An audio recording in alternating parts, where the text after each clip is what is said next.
Chapter 11 of Living Time by Maurice Nicoll. Relationship. If the world, experienced in its most significant aspect, be a series of mental transformations, our position in it will be determined by our consciousness. Viewed in this light, position in it will be according to the quality or level of consciousness. For our ordinary consciousness, there are a certain number of states fully worked out. Any state is place in inner space, having its own properties, and situation in outer space. The state of suspicion, for instance, is place, which has its own properties. When we are in that state, we can study the properties of this place in inner space, if we have sufficient detachment. Externally, there will be some corresponding situation. The transition to the state of joy will mean movement to another place in inner space, having quite different properties. All ordinary human states belong to the ordinary level of consciousness, and this gives us one level of the world, the one to which we are naturally related. Another state of consciousness opens on another level of the world. We have seen that, broadly speaking, these levels are discontinuous. In other words, the psychological world is not uniform. It is not of the same order nor on the same level, just as the external, visible world is not on the same scale. Just as that fragment of totality, which appears as the external universe registered by our senses, is the same for everyone, so is the unmanifested portion, apprehended by inner experience, the same. The latter I call inner space. For this reason we come to the same place as others do, and have the same experiences, insights, the same aberrations and insanities. Actually, we continually come to the same places without fully recognizing them, just as in outer space, in our daily movements, we cover the same ground.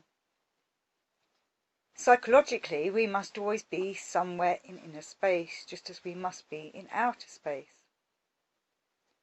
What raises the level of consciousness and opens us to a different aspect of the world is the creation of now. The time man knows only state, hurrying from one into another. Now is vertical to this and belongs to the scale of degrees. In now we get above state. Inner space is changed, enlarged. To feel time itself is to open a corridor within. Instead of avenging demons which must inhabit us unless we inhabit ourselves, the sense of the life comes to us. The murder of the past ceases, because the great negations that belong to the illusion of passing time begin to leave us, and all the life begins to enter now. The righteous live unto eternity. Not forevermore, as the translation goes, which misses the point. To live unto eternity is to live unto aeon, unto unity, unto wholeness, completeness, until the integration of all the life, and this is now. The enemy to now is the illusion of passing time. Now belongs to the second system, the second triangle of flood. It belongs to the realization of time dimensions. When we reach now, the world is turned the other way round. We are at the centre of things. The responsibility is ours. Had we now in our lives, we would cease to blame. When Ramsay was in the higher state of consciousness, he saw that all social relationships came out of himself. He was centred in himself. He writes, quote, "When one is self-centred, evidence goes the other way, i.e., the universe evolves out of one's own mind. The whole thing turns on this point. All social relations, all develop out of the recurring stage, far more than you can imagine." End quote. He saw that all, quote, "quarrels and reconciliations, woes and fears are no longer the chief thing of the universe." End quote. He saw also that they develop out of the recurring stage, in himself. One can go round and round in the same circle of woes, not seeing it as inner state, but as outer situation, as other people's fault. Yet, seen from the strength of a new consciousness, he perceives that it all comes from himself. And we have already seen that he had perceived that it was possible to get beyond recurring stages, beyond ever-repeating states, because the world is a series of possible mental transformations. He saw, for example, that the feeling that the world was the creation of a demon always recurred at a certain point in mental evolution, and by realizing, by remembering that it always recurred, it was possible to get beyond it. Is not this the only solution of the life and its problems? Is not this the key? Otherwise, must not our lives be always reaction? The solution is in the creation of I and the creation of now, which are one and the same, in the sense that I dwells in now and not in past in time. Then, in the reversal of everything and the transvaluation of everything, there springs up a new understanding of the meaning of life, of what we have to do. Our lives can no longer be left to reaction from the lower triangle. It is our relationship to the second triangle that must change our lives in recurrence. I will give in brief my personal views. I believe that in the recurrence of one's life there are phases when the momentum wanes, and then it is possible to change the life.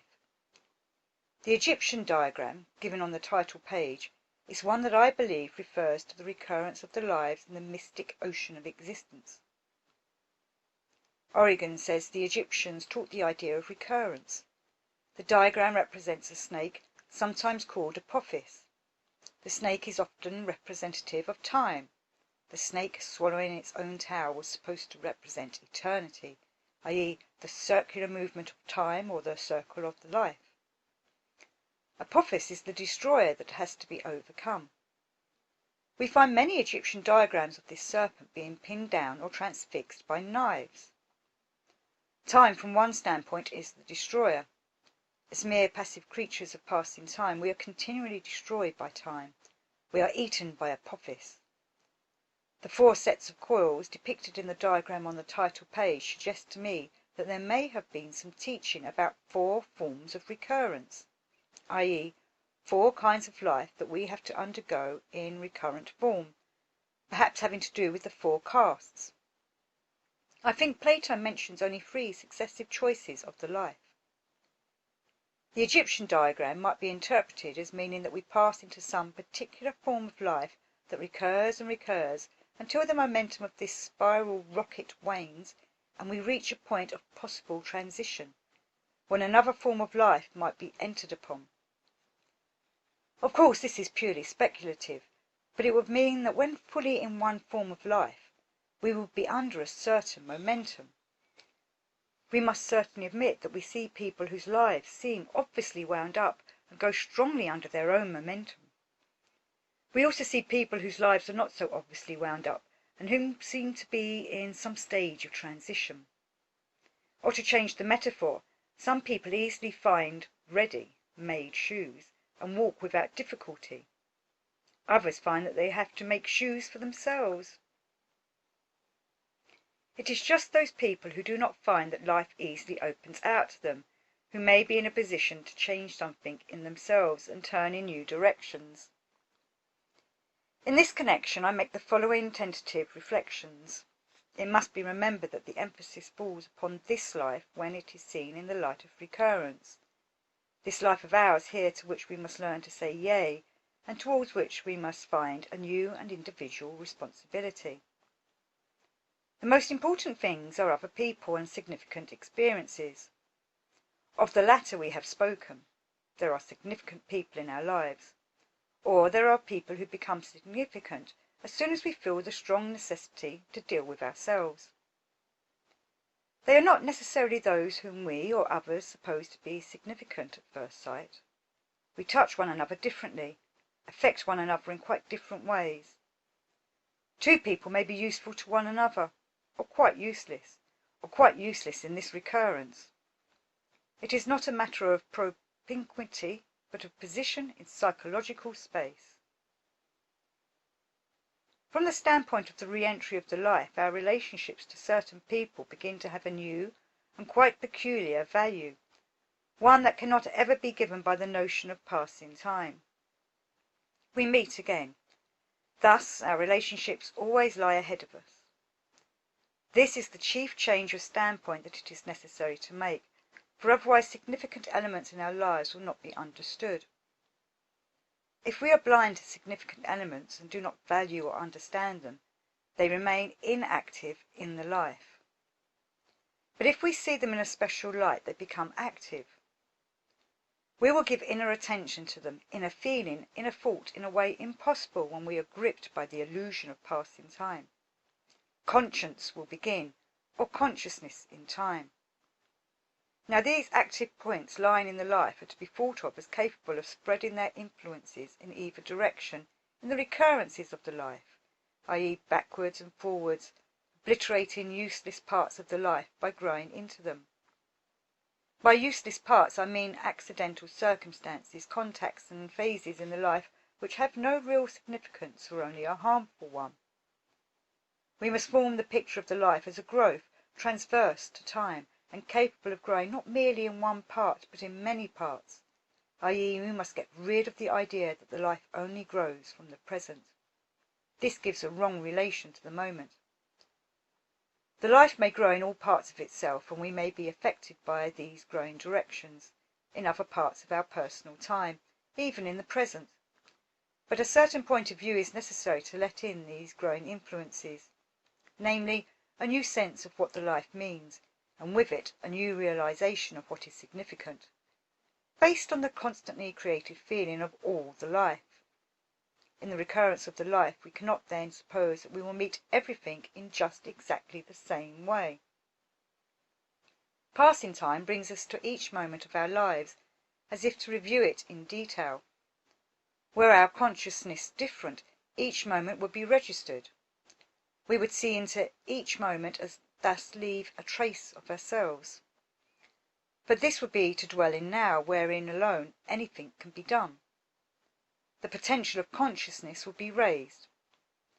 But the time man lowers this potential so that our energy is never gathered into now, but distributed in 100 directions of the imagination. So we are always thinking, as we call it, not realizing that these thoughts lead us always in circles and never give us any real starting point. Only through some specially guarded understanding can we increase the sense of the life as a whole, and so leave a trace. The unrighteous man's life is compared in the wisdom of Solomon to a ship that leaves no trace in the sea, or a bird that leaves no track in the air. This is the time man. So soon as we are born, we begin to draw to the end and leave no trace. The righteous living unto eternity leave a trace, i.e. they leave a trace over and above reaction. Kierkegaard remarked that as soon as he fell out of his religious understanding, he felt like an insect. He found in the idea of repetition, of willing the repetition of things, a special way of meeting life, of leaving trace. One must not always try to get out of things. We begin to leave a trace when we bring new attitudes to bear on life, if we continually recreate them by a certain kind of effort. Life is a labyrinth from which we get lost and are unable to find the way out. The Minotaur consumes us because we leave no trace, because we lose sight of ourselves at every moment and forget to unwind the thread that Ariadne has given us. If we leave a trace, perhaps, we may, in recurrence, meet people earlier or later than before, or even the order of things may be changed. Parts of our lives from which we have got all that is possible, or parts that have no significance may be looped up, so to speak, so that the life is joined together in a new way, some parts being shortened, others prolonged. I believe that people who are really very significant to us are met with just when it is possible to meet with them, that is, when we are ready. If the life as a whole grows, we may meet them earlier if this is possible, or as soon as it is possible. We must remember that there are different times or periods on different scales, finely involving cosmic processes. And all this turning machinery of wills within wills must sometimes render things possible and sometimes impossible. If someone is significant to us, that person may or may not be influenced by this fact.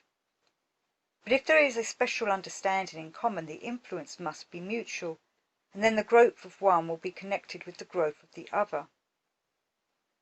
The interrelation of these two people will not then be haphazard and accidental, as is the relation of people in general. And in this significant interrelation all the different aspects and possibilities of human relations must be thought of. We cannot think of development as solitary, because the interconnection of humanity in higher dimensions must be extraordinarily complex. We might suppose that any significant relation will always contain very emotional elements, which without some special understanding shared in common may take a negative form and lead to violent disruption. If this happens, we can imagine that the growth of this complex interconnection called humanity is impeded at that point, whereas if the relationship is established it will be advanced. Without special understanding, this form of growth of humanity is probably, I would say undoubtedly, impossible. Every organism grows from its separate cells. All real relationship, I believe, in this sense, remains impossible without special understanding shared in common. We can imagine that if this growth takes place at one point in a humanity, it may affect the entire human organism to a very slight degree. Many of us, as a result of our reflections on life, must have to come to the conclusion that something quite definite holds humanity back, not connected with commercial agreements or political questions. It cannot get beyond the stage in which it is, and keeps on turning in a circle. Civilization fails to get beyond a certain point. Some further growth of it is demanded which it seems incapable of undertaking, and from which it turns back. We might suppose that the questions of special understanding and significant relationship come in here. Moreover, that a certain number of people most likely have a particular duty in this respect, and a special opportunity at certain points in the general recurrence of all things. As I said, the Egyptian diagram suggests to me that 4 points are indicated in all the cycles of the life. Above all, it is necessary to reflect on what is meant by special understanding, for which special ideas are necessary, ideas which can become new causal elements in the life. This life on earth is only one bit of totality, perhaps the most difficult bit of all.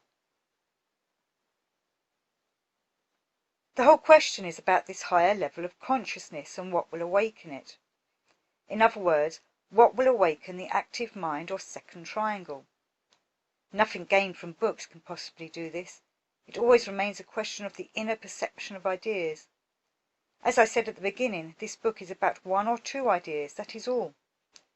The attempt to present ideas of this kind is probably a legitimate undertaking, though I am not quite convinced of this myself, because if taken literally, they can be nothing but poison, i.e. if they fall on the passive mind. If the presentation of ideas is legitimate up to a certain point, there must be a particular form of literature which constitutes the medium for the expression of these ideas. Ideas cannot be presented in a logical form or a scientific form. To present an idea, one must aim at producing a certain kind of effect. In this volume I use the method of analogy, quotation, and illustration, really always talking about exactly the same thing, namely the idea of higher space, which Ouspensky has especially made his own. This idea can be very useful, but if taken just in that way, pragmatically, it will be entirely useless. Ouspensky compares ideas to 2 very powerful machines. If one attempts to go up in an aeroplane without knowing anything about its mechanism, perhaps not even understanding what it is for, the result cannot be useful. All ideas require preparation for their full meaning to engage the soul. This volume is therefore nothing but an advertisement of ideas, which have an immense background. There is no question whether they are true or not. One buys for oneself. There is no absolute truth. All truth is relative, relative to one's needs, relative to one's position in psychological space, relative to one's pocket. No one need burden himself with the dilemma as to whether what we have spoken about is truth or not. To take the ideas we have discussed in this way is just as wrong as asking whether a picture is true or not. The question is merely what the soul engages with, what can touch the understanding. The universe is intelligent insofar as we are intelligent. It becomes what we think and feel about it, what we make our own. The universe is infinite response. Mentally understood, it is all possibilities. Every point of view is possible, and because it exists, it is right. But it will give us what we make of it. One last word must be said about this response.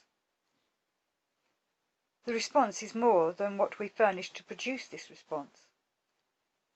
To everything that is genuine and real in us, to everything that we really think from ourselves, the universe gives more than we give, full measure and running over.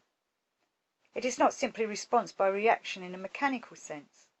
The mechanical law of action and reaction does not apply where the mind and heart are concerned.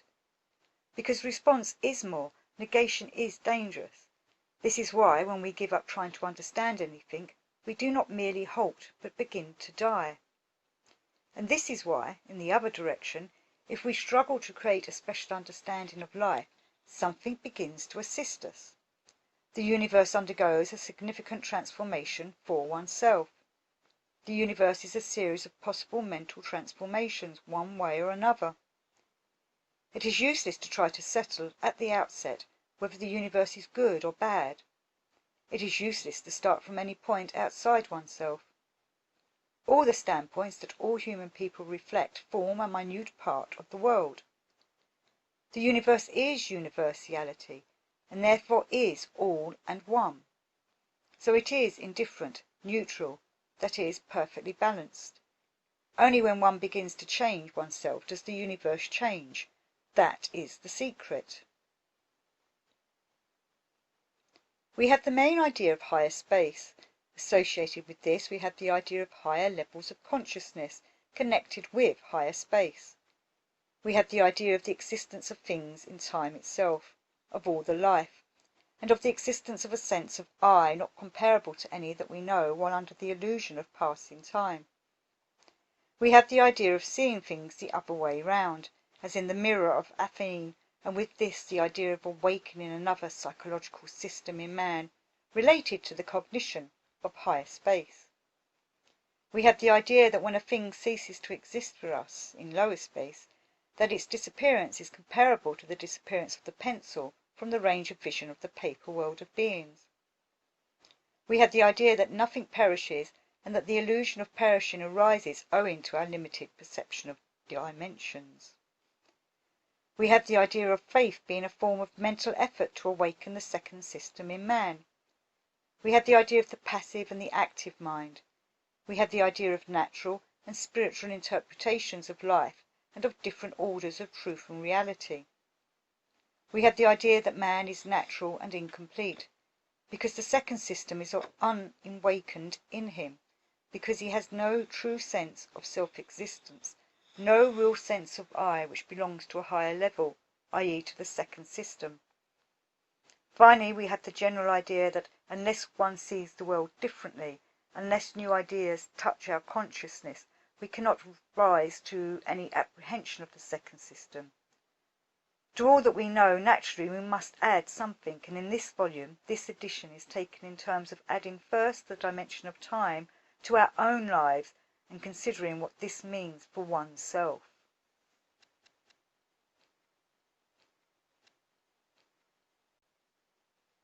Chapter 12 of Living Time by Maurice Nicoll, The Integration of the Life.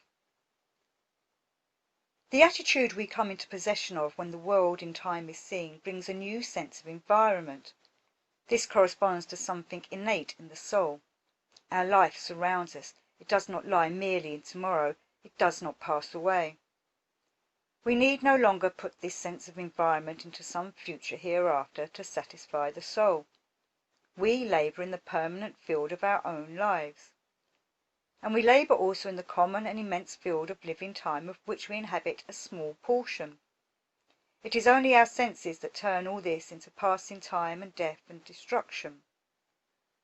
From other parts of living time we receive a few signals, in literature, architecture, art. What we read, coming from those parts that surround us, belongs to the living world. Can we think, then, that we have surpassed the ideas that reach us from what we regard as the dead past? No, because all history is a living today. All thought is in the today of humanity. Throughout all its extension in time, humanity is thinking, placed somewhere at a point in this immense circle of humanity that is ever present to the eye of eternity. We so-called moderns are now witnessing one angle of totality, one section of the world, one radius of truth. This little today of ours, which we take as the summit of progress, is a fraction of today itself. But unless passing time falls away from us, we can never understand. The time sense must change. We must think beyond time, out of time, and unless we question our temporal existence, unless we begin to think differently about everything and give quite a new interpretation to our lives, we cannot change our standpoint, which is the standpoint of illusion. To think time itself brings us near the sense and meaning of eternity. The rushing movement of passing time ceases. There comes from an indefinable direction and intermittently the sense of now. The feeling of the life changes, the direction of effort changes. The valuation of all our experiences changes. We perceive what it is that we must escape from, the meaningless circle of our reactions, and perceiving that the purely temporal outlook gives us nothing, or takes away as soon as it gives, we realize the unspeakable boon of transcending the major illusion of the senses. Then new, affirmative emotions reach us that cannot reach us otherwise. A new action of the mind begins, a rethinking of everything in terms of all the life and now. Above space appears time, and above the enduring world in time, the enduring world of all possibilities, which is the world of eternity. This new sense of environment makes for the integration of the life. The mere sense of passing time goes against it. For in relation to passing time, each one of us is made up of 10,000 different and successive states, a scrap heap of units, a mob of individuals, said Plutarch. Under the illusion of passing time, we can have no unity. To be is to have the permanent sense of something else. And as Plutarch says, there is no now in passing time, for, quote, now is squeezed into the future or into the past as though we should try to see a point which of necessity passes away to right or left. End quote. Without the sense of the invisible there can be no unity, no integration, nothing but successive states, the ever-turning kaleidoscopes of eyes. For integration, ideas that halt times are necessary, and these ideas must feed us continually.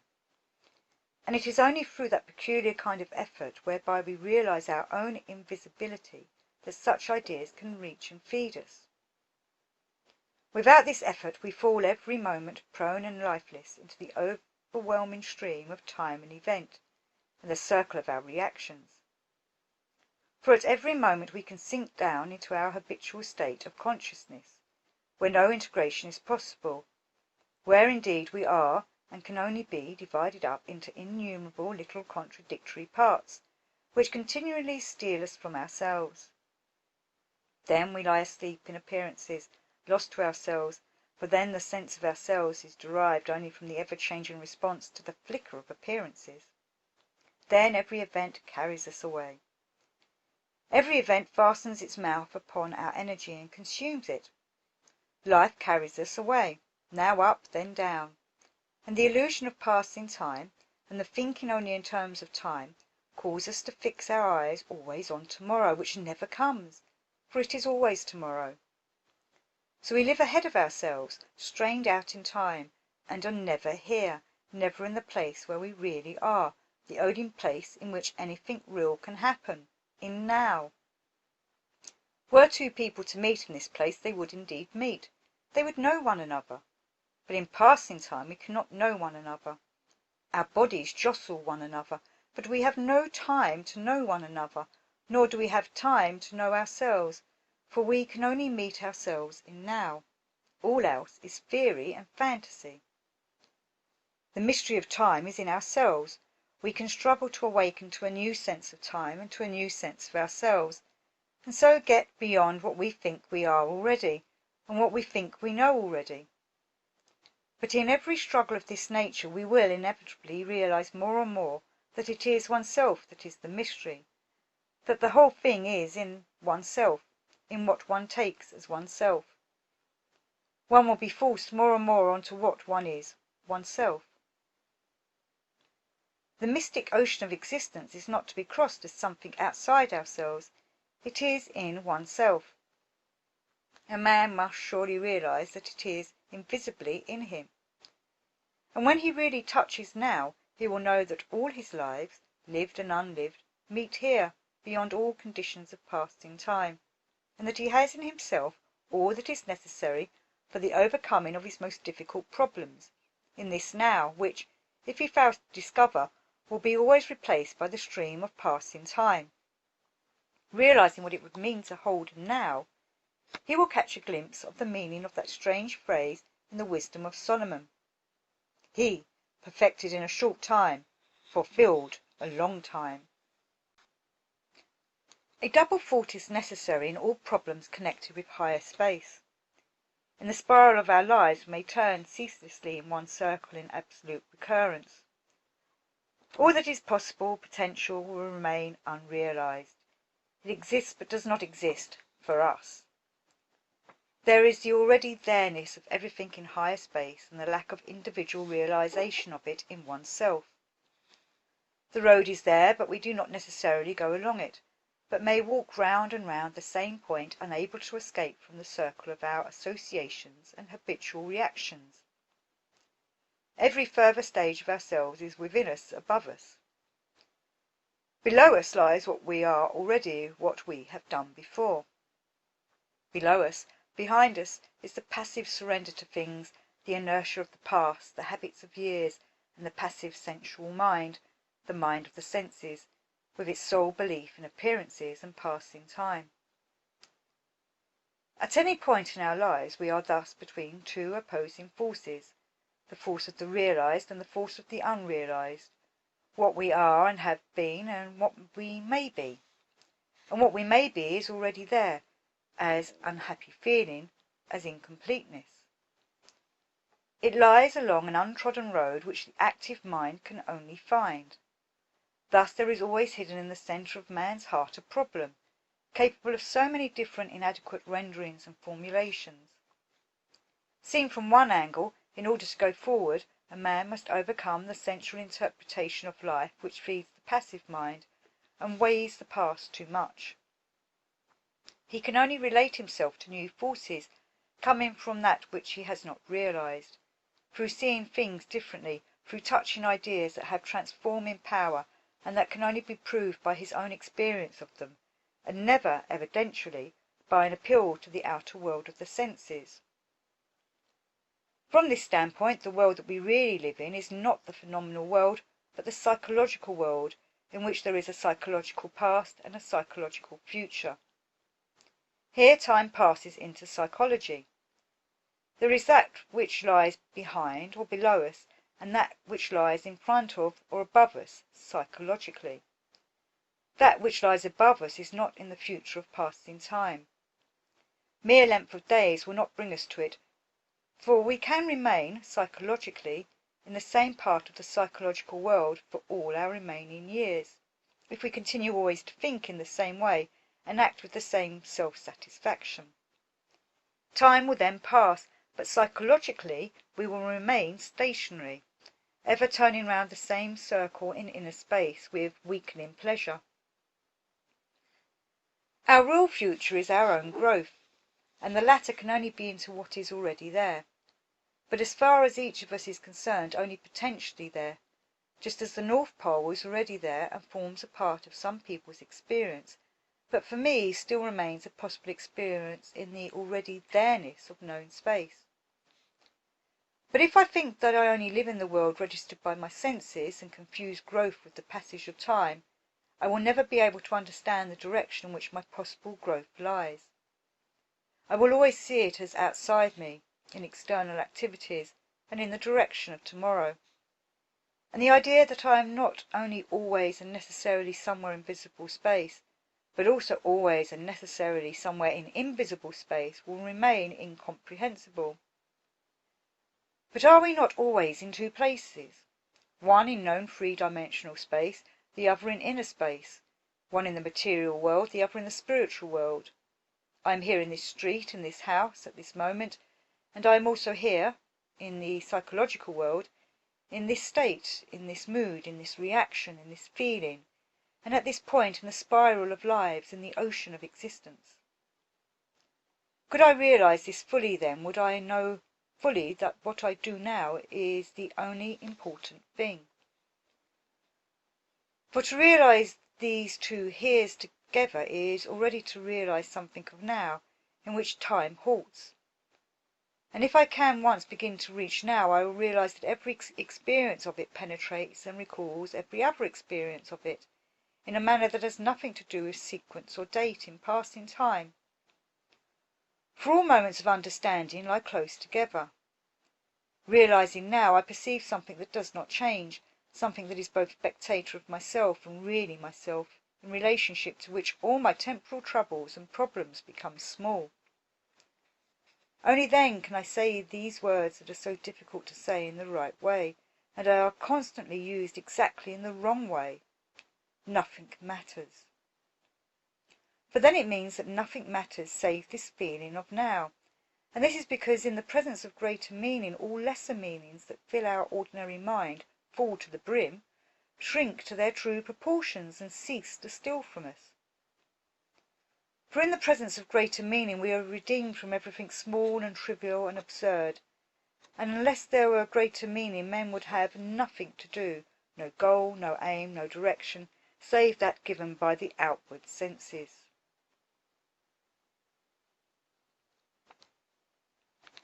A part of the total world is outside us, the remainder inside us. Where the visible world leaves off, man invisible begins. When the manifested world, common to us all as immediate sensory experience, leaves off, the unmanifested world begins, individually for each of us. And at the meeting point in every man of these two aspects of the total world, the phenomenon of passing time enters. The higher invisible degrees of the world are in us and outside us, in experiences that we share with others, are its lower visible degrees. Outside us is outer truth, within us inner truth, and both make up all the world. And as inner truth, supposing that I experience some degree of it, it is seen and demonstrated within me individually. I cannot show it or prove it to others, whatever I may discern of it in my spirit. For it is within as is heaven or hell. I can only find evidence, in literature and everywhere, that others have discerned similar things. But in the realm of outer truth the case is different. Whatever I discover about the visible part of the world, which we think of as the entire world, can be demonstrated to others and become accepted as part of the collective, or outer, scientific truth belonging to the period. This outer truth will lie in that part of my mind turned outwards towards the senses, towards that part of the total world that is manifest. That is, it will lie in the passive mind. It will not and cannot change me in myself, for change is through the inner active side of the mind. It will not make me a different kind of man. It may give me fame, but it cannot do anything else, because it does not belong to me as inner experience and does not enter me from within. Nor will mere flashes of inner truth entering from within necessarily change me. To perceive that the universe is in oneself, or to perceive the fact of recurrence, as did Ramsay, is merely fleeting inner experience. It is like catching a glimpse of a framework that is quite devoid of content. For a moment the soul is turned in a new direction and tastes another order of things. Drugs, anesthetics, etc. sometimes can briefly turn the soul in this direction. But in itself this is nothing save that it shows that there is a further range of experience of the world. It shows a new order of knowledge, but experienced in this way, one has no connection with this knowledge, and turns back to life as did Ramsay. It is necessary to find some kind of way, some form of work upon oneself that will connect one legitimately with knowledge of this order, for a gradual transformation of oneself. And the starting point of work of this kind is, as Karl Barth says, to realize the ambiguousness of temporal life. there must be the feeling and conviction of something else. And it is not only necessary to feel that there is some other interpretation of things, but to desire to hear and know it. A clear attitude, a distinct thought must exist, similar to what was in William Law's mind when he wrote that once a man understands that he is down here in time and space in order to awaken to another state of himself, everything that happens to him, whether good or bad, comes to have a new meaning. In the light of such a standpoint, the ambiguousness of life vanishes. A continual state of doubting and vacillation is replaced by the beginning of a new kind of knowledge. One no longer stares at life, trying to decide whether it means something or means nothing. One perceives that with the ordinary knowledge that one gains from life, one can never solve any of these conundrums which preoccupy us secretly and which we never know how to think about distinctly. Incapable of reaching ourselves, we remain wandering about in a growing indistinctness, and drowned in the illusion of tomorrow. We see no reason why we should make any efforts to struggle with ourselves now.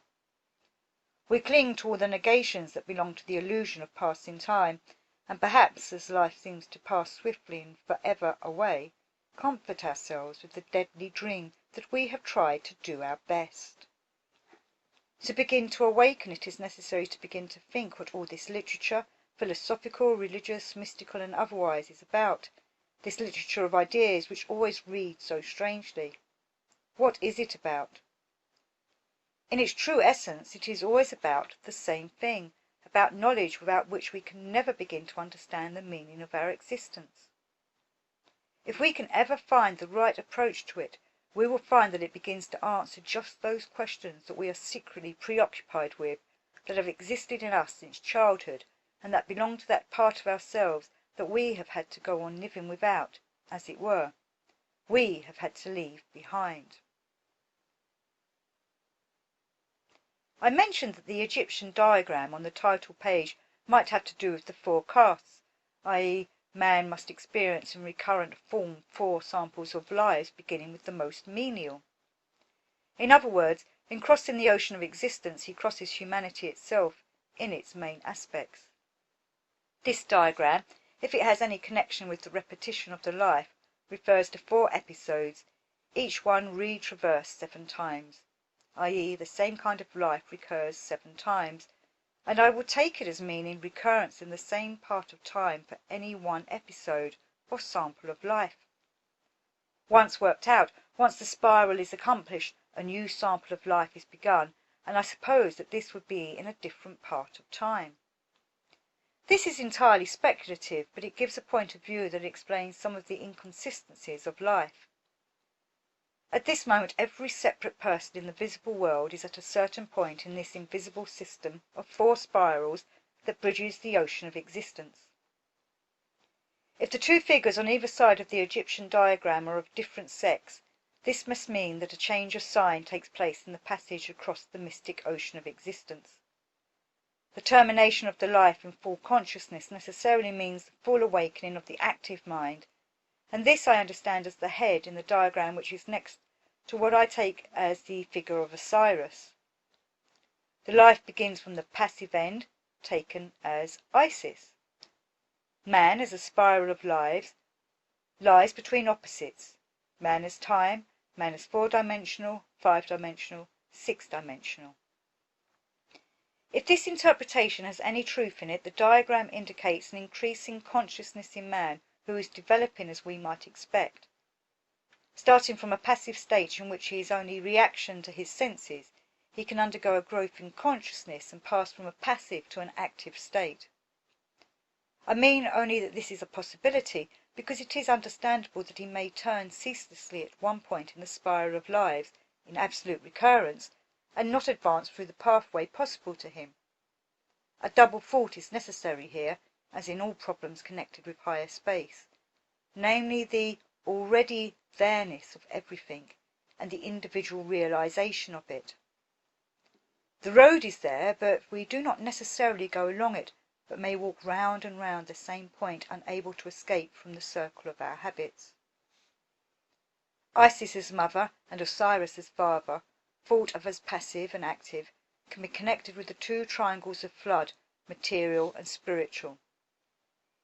The overcoming of the mother will then mean the overcoming of the sensual man, i.e., the material interpretation of life.